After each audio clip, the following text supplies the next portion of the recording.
சமாதான பிரபுவாகிய இயேசு கிறிஸ்துவின் நாமத்தில் உங்கள் யாவருக்கும் என் அன்பின் வாழ்த்துக்கள்.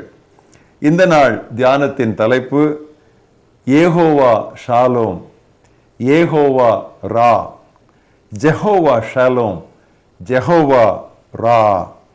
வாசிக்க வேண்டிய பகுதி லூக்கா 1 அத்தியாயம் 67 வசனம் முதல் 80 வசனம் வரை.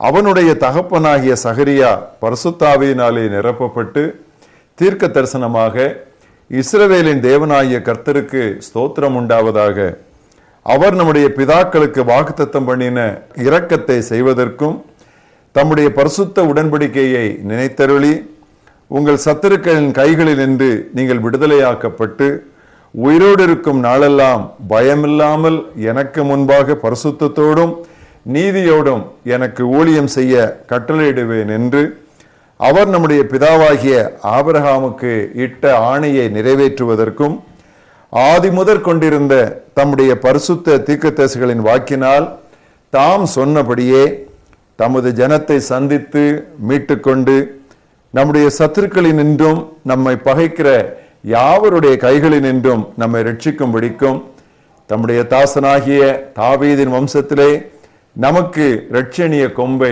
ஏற்படுத்தினார். நீயோ பாலகனே, உன்னதமானவருடைய தீர்க்கதரிசி எனப்படுவாய்.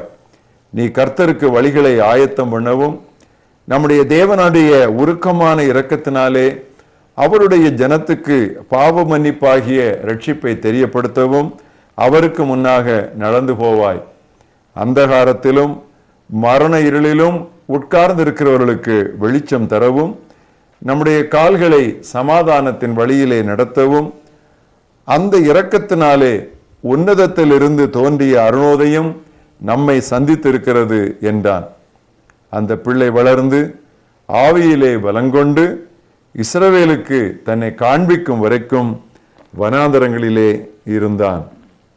இன்றைய மனப்பாட வசனம் லூக்கா 1 அத்தியாயம் 71 வசனம். நாம் பகைவரின் பிடியிலிருந்து விடுவிக்கப்பட்டு வாழ்நாள் எல்லாம் பயமின்றி அவர் திருமுன் பணி செய்யுமாறு வழிவகுத்தார். Having delivered us from the hold of our enemies, he has enabled us to serve before him without fear. மனிதனுக்கு உள்ளிலும் உறைவிடத்திலும் உலகிலும் சமாதானம் இல்லை. அவனது நிறைவேறாத ஏக்கங்களும் எதிர்காலத்தை குறித்த நிச்சயமின்மையும் அவனை பயம் என்னும் படுகொலிக்குள் தள்ளிவிட்டன. அவனை தூக்கிவிடவே இயேசு பிறந்து விட்டார். அது எப்படி என்று பார்ப்போம். ஏற்கனவே யெகோவாவின் 3 கூட்டு நாமங்களை நாம் தியானித்தோம். யெகோவா ஈரே, யெகோவா ரப்பா, யெகோவா நிசி. இவையாவும் கிறிஸ்துமஸ் சம்பவங்களோட இணைப்புள்ளவை. இன்று இன்னும் 2 நாமங்களை பார்த்து எப்படி அவை கிறிஸ்துவின் பிறப்போடு சம்பந்தப்பட்டவை, நாம் பயப்பட தேவையே இல்லை என்கிற செய்தியை அவை எப்படி நமக்கு கொடுக்கின்றன என்று நாம் இன்று தியானிப்போம். யெகோவா ஷாலோம். கிதியோன் செய்ய வேண்டிய பணிக்காக அவரை ஆயத்தப்படுத்தும் போது கர்த்தர் அவருக்கு தோன்றி, உனக்கு சமாதானம், பயப்படாதே என்றார். அங்கு கிதியோன் ஒரு பலிபீடத்தை கட்டி கர்த்தரே சமாதானம் என்று பொருள்படும்படி அதற்கு யெகோவா ஷாலோம் என்று பெயரிட்டார். அதை நியாயாதிபதிகள் 6 அத்தியாயத்திலே வாசிக்கிறோம். கிறிஸ்துமஸ் சம்பவத்திலே இதை ஒப்பிடுவோம். பெத்லெகேமின் பாலகனை ஏசாயா சமாதான பிரபு என்று அழைத்தார். நமது கால்களை சமாதானத்தின் வழியிலே நடத்த உன்னத அருணோதயம் நம்மை சந்தித்திருக்கிறது என்று சகரியா தீர்க்க தரிசனமாய் பாடினார். அதுதான் இன்றைக்கு வாசித்த பகுதி. மேய்ப்பருக்கு இயேசுவின் பிறப்பை அறிவித்த பரமசேனையினர் பூமியிலே சமாதானம் என்றனர். பயமானது சமாதானத்தை குலைக்கும். பதட்டமும் பயமும் பயனற்றவை. நிலைமையை அவை சற்றேனும் முன்னேற்றவே முடியாது. எனவேதான் இயேசு கேட்டார், கவலைப்படுகிறதுனால் உங்களில் எவன் தன் சரீர அளவோடு ஒரு முழத்தை கூட்டுவான்? ஆனால் நாம் தேவனிடமாக திரும்பும் போது புரிந்து கொள்ள முடியாத சமாதானம் உள்ளத்திலே கரைபுரளும். அதைத்தான் பிலிப்பியர் 4:5-7 வாசிக்கிறோம். பிலிப்பியர் 4:5-7 உங்கள் சாந்த குணம் எல்லா மனுஷருக்கும் தெரிந்திருப்பதாக, கர்த்தர் சமீபமாயிருக்கிறார். அதுதான் முக்கியம். கர்த்தர் சமீபமாயிருக்கிறார். எல்லா புத்திக்கும் மேலான தெய்வ சமாதானம் உங்கள் இருதயங்களையும் உங்கள் சிந்தைகளையும் கிறிஸ்து இயேசுவுக்குள்ளாக காத்துக்கொள்ளும். சமாதானத்தை குலைக்கும் சதாம் போன்ற சக்திகளும் சதிகளும் சங்காரமாகும். அடுத்து யெகோவாவினுடைய நாமம் யெகோவா ரா, ஜெகோவா ரா, அதாவது கர்த்தர் என் மேய்ப்பர் என்பது. இது கிறிஸ்துமஸ் சம்பவத்தோடு எப்படி இணைக்கப்பட்டது பாருங்கள். இயேசுவின் பிறப்பு முதலாவது அறிவிக்கப்பட்டது மேய்ப்பருக்குத்தான். அவர்களுக்குத்தான் உடனே அந்த செய்தி கிடைத்தது.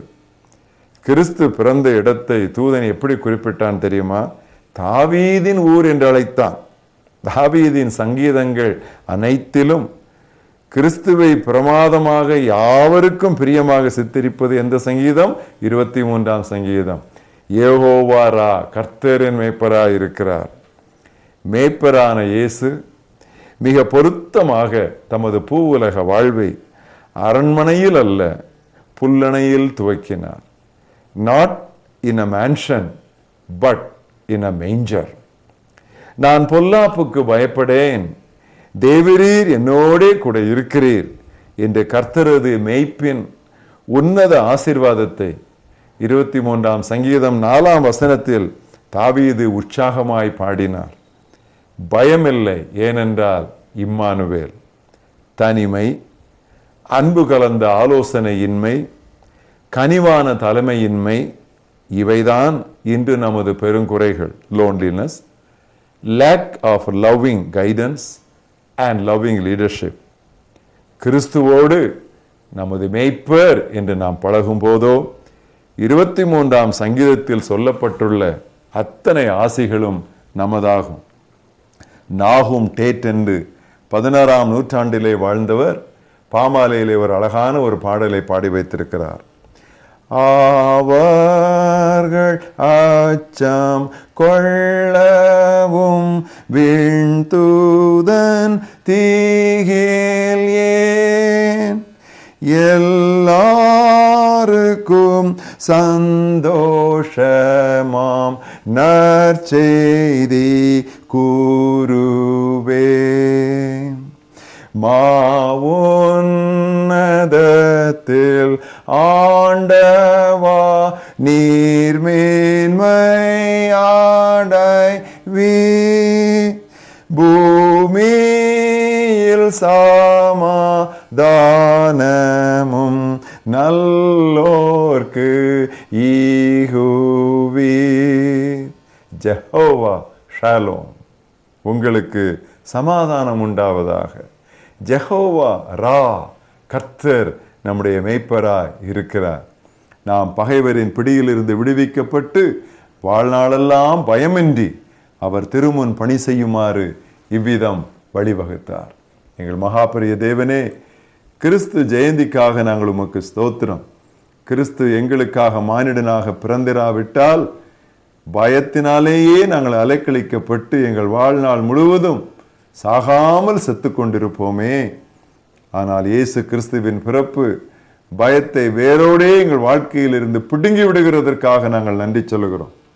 உம்முடைய அருமையான வாக்குகளுக்காக உமக்கு ஸ்தோத்திரம். நீர் எங்களுடைய சமாதான கர்த்தராக இருக்கிறீரே, நாங்கள் நன்றி சொல்லுகிறோம். நீர் எங்களுடைய நல்ல மேய்ப்பராக இருக்கிறீரே, உமக்கு நாங்கள் துதி பாடுகிறோம்.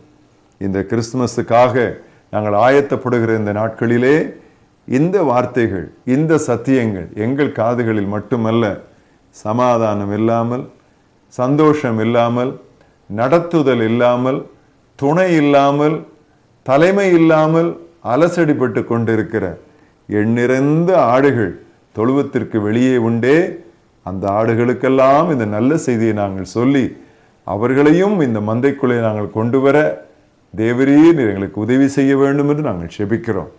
மறுபடியுமாக உம்முடைய குமாரன் பிறந்ததற்காக நாங்கள் நன்றி சொல்லுகிறோம். திகில் ஏன்?